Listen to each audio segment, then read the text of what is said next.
Ընտրական օրվա ավարտին մնացել է հաշված րոպեներ եւ մենք այս պահին գտնվում ենք 31-ի 48 ընտրական տեղամասում եւ զրուցելու ենք հանձնաժողովի նախագահի հետ, բարև ձեզ։ Ձեզ Նախ խնդրեմ ներկայանաք։ Էմմա Ատոյան։ Շատ լավ, Տիկին Աթոյան, խոսենք ինչպիսին էր օրը, ինչ խախտումներ են արձանագրվել, ինչ միջադեպեր են տեղի ունեցել, գիտենք, որ անունների համընկնում է եղել հանձնաժողովի անդամի, թե վստահված անձի։ Վստահված անձի հետ կապված,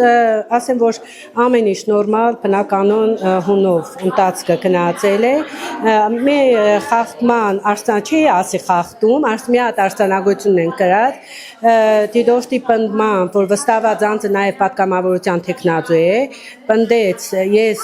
արսանագրեցի, բայց րոպեներ հետո ճշտեցինք, որ զուտ անուն անուն ազգանունը համընկնում է, հայրանունը չի համընկնում, եւ կայքով, եւ անձնագրային տվյալներով ճշտեցինք, որ տվյալ վստահված անձը պատգամավորության թեկնածու չէ, եւ րոպեներ հետո արսանագրություն կազմեցինք, որ սխալմամբ է կազմվել արսանագրությունը, այսինքն խախտում չի եղել, ամեն ինչ հաշտվեց, նորմալ է։ Շատ լավ եւ նաեւ խոսենք այս տարածքում քանի մարդ պետք է ընտրություն կատարել, քանիսը իրավունք ունեն ու քանիսն են մինչեւ այս պահը իրականացրել իրենց իրավունք։ Ցուցակով ունենք 1443 ընտրող, 1 լրացուցիչ ցուցակով, այս պահին ընտրել է 731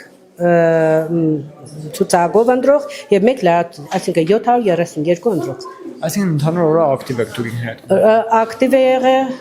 հանգիստ է եղել, բոլորը շատ մեծ պատասխանատվությամբ են մոտեցել։ Չեմ, խաղաղ նորմալ անցել է։ Հանուն ինչպեսի Հայաստանի եք քրեական։ Հանուն լավ Հայաստանի։